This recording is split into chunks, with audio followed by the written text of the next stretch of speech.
Now let's take a look at this figure 17-9. And let's look at the note first because it kind of lists when this type of installation was permitted.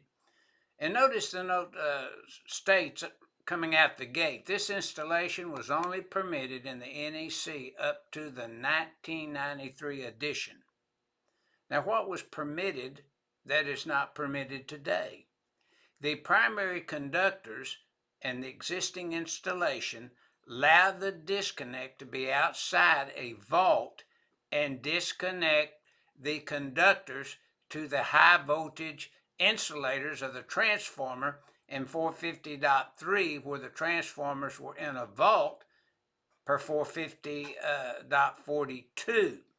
So the common bus bars or wire as outlined in 230-207 in the 1993 NEC is no longer permitted. So, people say, well, why do you show this equipment in secondaries and outline with 230-207 per 1993?